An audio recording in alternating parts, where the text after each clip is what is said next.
morning, good evening, and good afternoon. Welcome back to Nerdin' Out. I'm joined by my two very good friends, David and Nathaniel. Go ahead and say hi. David and Nathaniel. I know what I said. Hello. David friends. and Nathaniel. Yes. Salutations and saltines. My favorite food. You know, I actually really like saltines.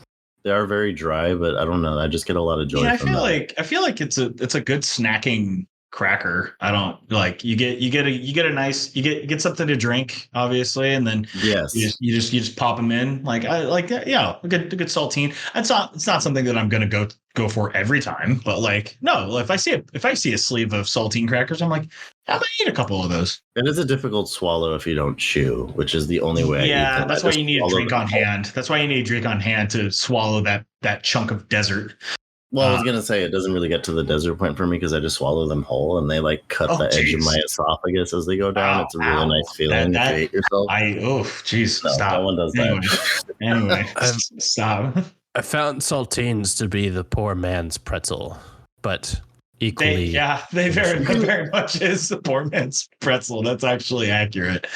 But to be fair, I can eat a lot more saltines than pretzels. I get salted out on the pretzels after. Yeah, my lips can get really chapped.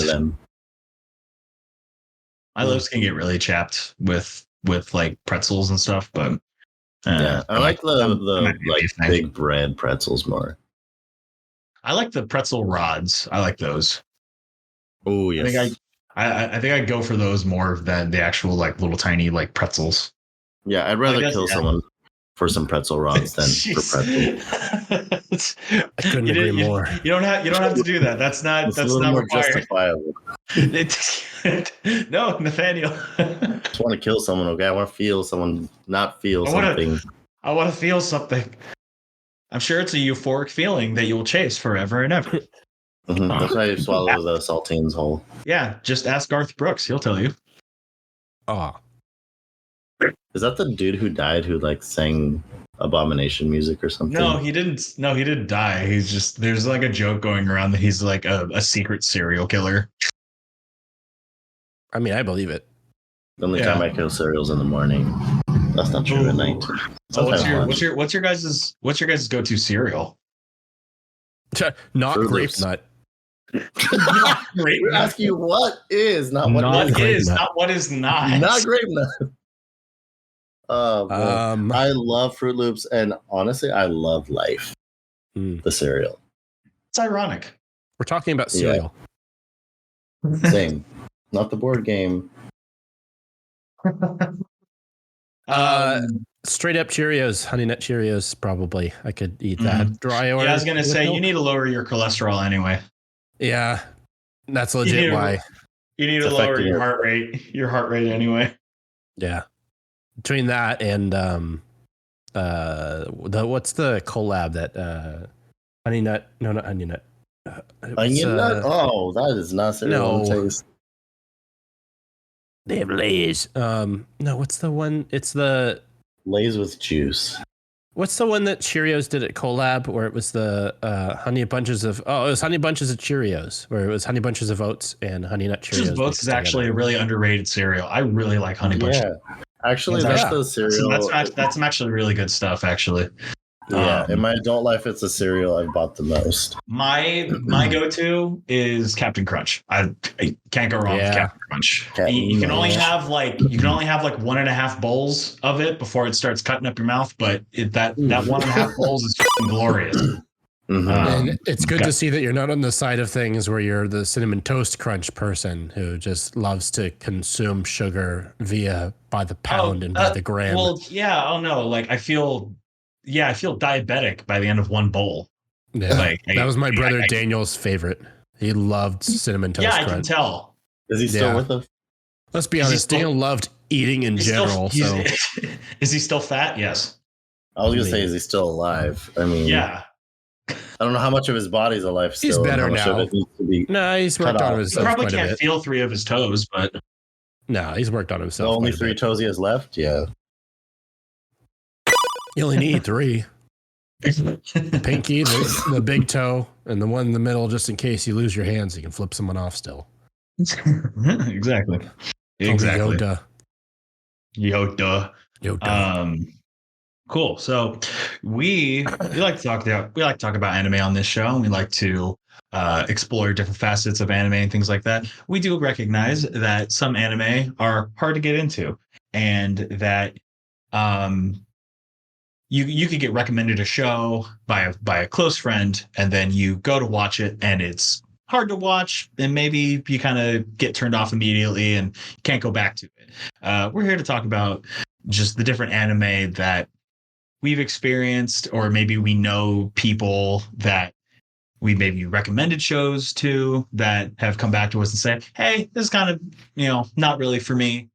And so that's a nice way to put it. I would just go like, this is trash, and now a relationship is ruined. Yeah, I mean everyone's entitled to their own opinions. That's something I've always believed. And me too, unless they're bad opinions. Yeah, unless it's like, my opinion, Hitler didn't do anything wrong. Then okay, well but a lot of silence on that. I don't. It's not because I disagree per se. I mean, anyway. So what? Anyway, Adam who wants to go first? Anime with some tough hurdles is kind of the theme that you weren't really able to get into by the end. Yeah, or you didn't go the whole way. Yeah, hard to love. You flirted with, but didn't fully date. Yeah. Or maybe you went on the full dating. You were in a situationship with this anime for a couple episodes and then bailed. Mm-hmm. Ghosted. Which animes did you ghost, or do you know have been ghosted? David, do you want to start? Yeah. Let's get it started with one that I don't think anyone should watch because of obvious reasons. The hurdle being fix your voice, man. Okay. The only way that you can fix my voice is by removing it. No, I'm kidding. AKA Little Mermaid. Better now. Okay. So, Fairy Tail. Yeah, I remember. Which Fairy Tale? Bagpipes guy. Can we just acknowledge that of all the choices, we had piano, guitar, drums. You could give me an adobo. I don't care. Why? Why the loudest, most annoying instrument in any regard? Unless it's a funeral, we don't need it. I'm sorry to say. It's not necessary. Not to mention, we had slideshow animation between what I would assume is what they hope to be good fights, which was only explained as, magic. And not to explain it more, it's magic. Big light rings of different glyphs that are never explained just show up in the air and then things happen from it. Not that we needed an explanation or, we're going to dive deep into this for multiple seasons. But I suffered through 2 of these before realizing that the only place this is going to go is the chiropractor's office where I can get my head snapped off from listening to bagpipes and to have unnecessary fan service 95% of the time because they know that their viewership's entirely dependent on horny teens watching this. And that's pretty much all I have to say about it. Hard to get over? No. Hard to palatize. It's just ridiculous. That's fair. Yeah, I only read the story, not the whole thing. I think once I got to the Moon Worshipper Island or whatever, I was like, why am I still reading this? This is just obligation. This is popular and I don't know why, but I'm done. It's just so watch Black Clover if you want good magic. Yeah, that's what I've heard. I actually had a hard time getting into that one myself. The Wizarding World of Black Clover. Yeah. You're a Clover Black. What? Well, that took me a sec to get.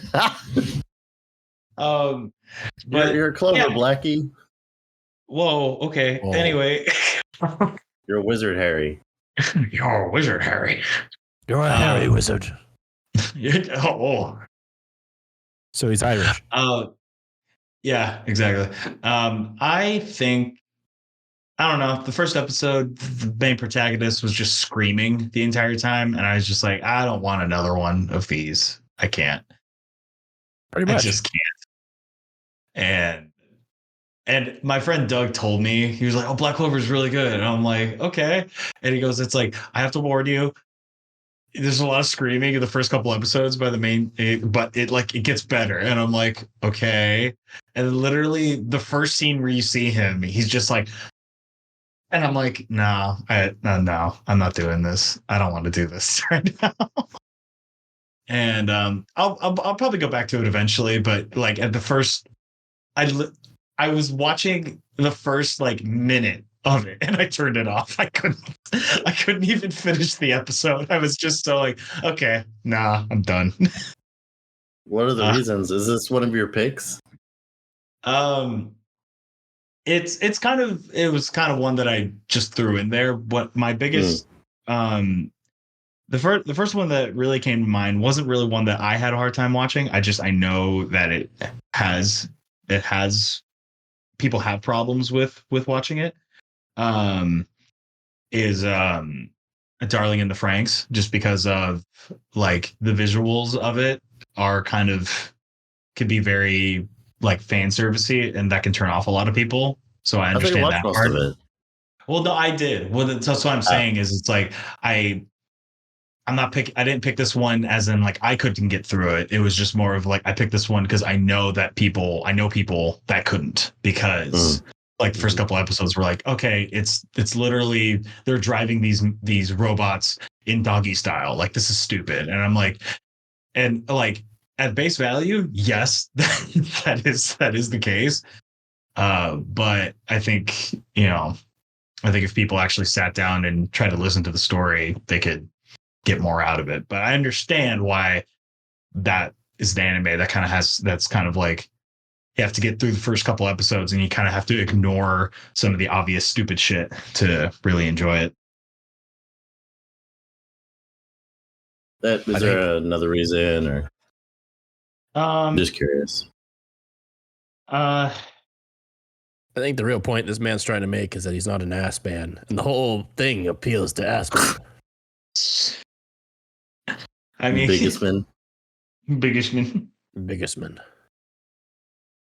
All right, I got one. So I didn't really watch the anime for this one. I think I saw like a couple scenes and stuff, and it seemed like a little bit toned down from the manga, but Soul Eater.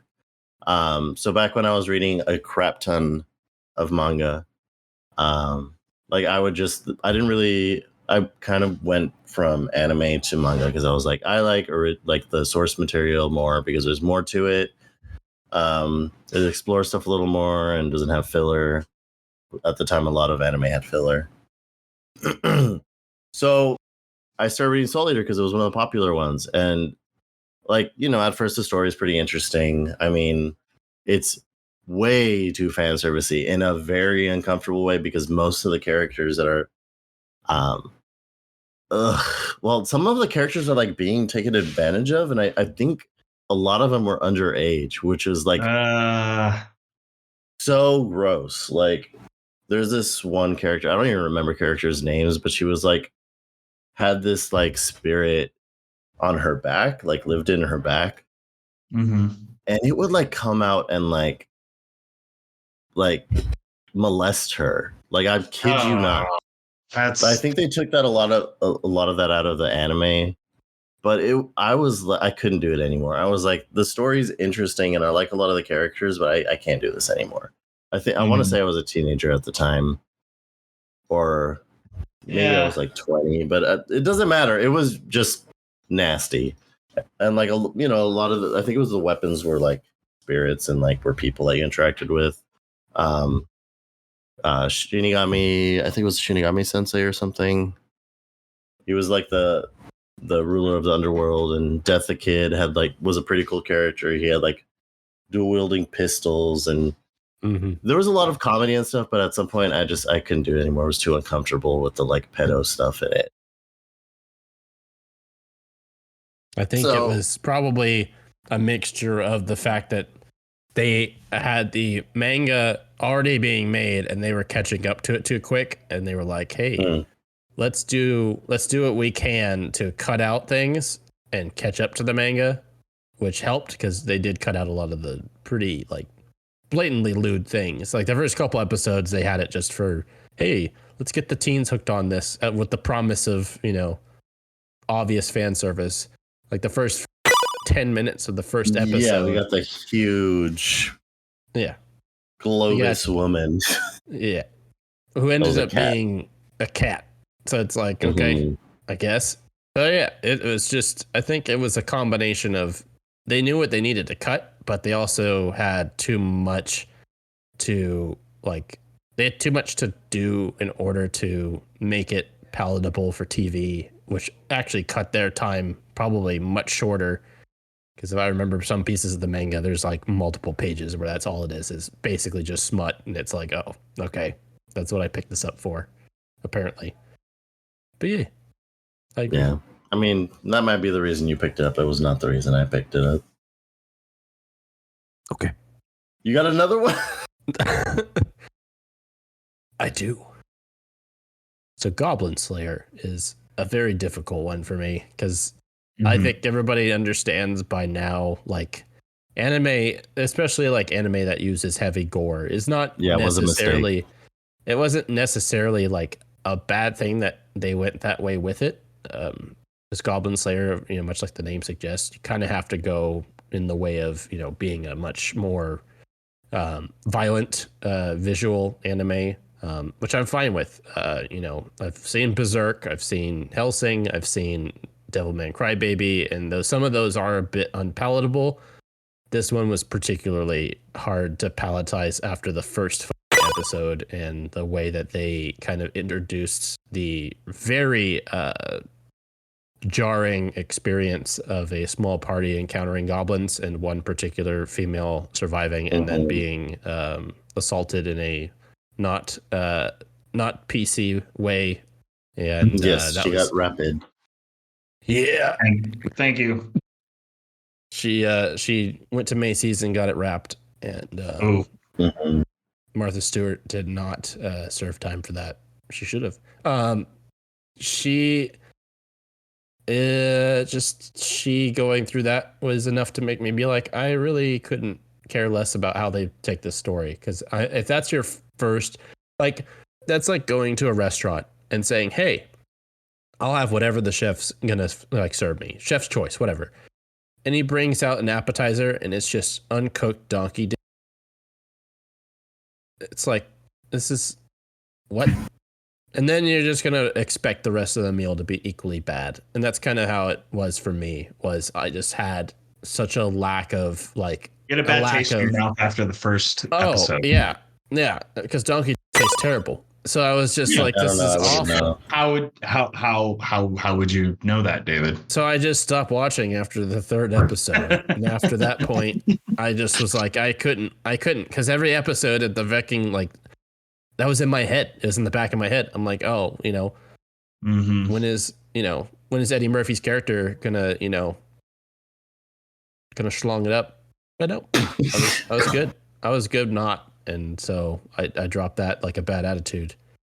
And I understand it's very well received. However, I've heard that from most people that it gets pretty flat after a couple episodes and that there's literally nothing developing as far as characters. I have seen it in its entirety. Oh, you have? And I've seen about 7 episodes. I've caught up to mostly. And it's hard because there is not a lot of character development because you never learn the characters' names. Yeah. You never learn any of their names. His name is Goblin Slayer. Well, right, I know, but like it's legal. Yeah, I know. Legal. Yeah. It's Christian name. And even on like IMDb and stuff like that, he's just Goblin Slayer. And then there's just High Elf Archer and Dwarf Priest and things like that. So it's like they don't even have names. So it's kind of like, it's charming in a way because it does at times feel like, as someone who plays D&D, it does feel like like a D&D party because they're calling each other like nicknames and stuff. They're calling it, calling the elf girl Ears, and they're calling Goblin Slayer a bunch of different other ways to say Goblin Slayer, but they're calling them different names and things like that. They're giving each other nicknames and things like that. And that feels more genuine, but at the same time, obviously, like, there isn't a whole lot of character development, and it does get pretty flat, and it never really gets as graphic as that first episode does when it comes to things of like a sexual nature. It's just more, there's blood and stuff, but like, society's become so desensed to that now that doesn't even matter. Like, I feel like it could have been, I don't know. I feel like it was a little too gratuitous with that in the first episode for sure. Like, I understand what they were trying to go for with like how horrible these goblins are, but I feel like at least the 7 episodes that I watched, they didn't really give me a reason to believe that was justified in that world. Right. It was just like, oh, look, we're doing this because we want to do it. Like, from the creator standpoint, I don't know. But so they don't really lean too much into who Goblin Slayer is and stuff, because I know they go a little bit into like, what is his sister or something, childhood friend. They hint at it, and they do the thing like in The Mandalorian where like his where he takes his helmet off like at the end, but it's like but you never see his face, which that always drove me up a wall. But I don't know. I think there's a lot of potential to diving into his backstory. Yeah, and I thought they kind of touch on it, but they never really go too deep. That's annoying. Yeah. Wait, so you've seen both seasons? Mm-hmm. Oh, well. Did it end? Yeah. No, I think it's getting another. I think it's getting another. I think it's getting it might be getting another movie, and then season 3 might be coming out, I think, but I don't know. I haven't really been looking into it, so I couldn't tell you. Hopefully Nicolas Cage is who the Goblin Slayer truly is. Just Nick Cage. It's just Nick Cage. Nathaniel, you got any other ones for us? Yeah, so I got a little bit of a controversial pick due to its popularity. Jujutsu Kaisen. So I had back when the first season came out, I didn't watch it for a while. Just because I hadn't been watching anime as consistently. But it was basically like the new Naruto in terms of, or Attack on Titan, what have you. The new shiny anime that everyone was talking about. So I was like, I sat down with my brother. I'm like, okay, we're going to try this. Looks kind of interesting. I don't know. We'll see. I think it was after 2 episodes, I'm like, this is the most boring cliche anime I've ever seen. It's like, it feels like a mix between Naruto, Harry Potter, and what other anime? I don't know, Bleach. It felt like it retreaded a lot of the tropes that Bleach and Naruto specifically have, of like, you join this school and you're like a school of like these supernatural like fighters with too many powers who, I don't know. I think it had more of the Bleach vibe of like fighting spirits and like creatures. With Naruto, it had more of like I think it was more of the relationship between characters, except they were a bit older. And the whole power ranking thing, and I don't know. I just, especially the main character, I forget his name, but he just, to me, is just so. He's like a nerfed version of Naruto. He's just very boring to me. And he has a whole, what is it, like the spirit living inside him or whatever? Yeah, Sukuna. I think one of like the animation, I love the animation. Obviously it's very, what's the studio again? I think it's Mappa, right? Yeah, it's Mappa. Yeah. But you can go, we can go the whole thing about how Mappa is running their thing like they're running out, like they're running their thing like a concentration camp, but yeah. Yeah. I think the main problem is I didn't care for almost any of the main characters. They just weren't interesting to me. I didn't care for the relationships. Like the plot is okay. But in the second season, it almost feels like they abandoned the finger plot or whatever. They don't. They don't. Okay, I didn't finish the second season. Well, basically, the second season starts with a flashback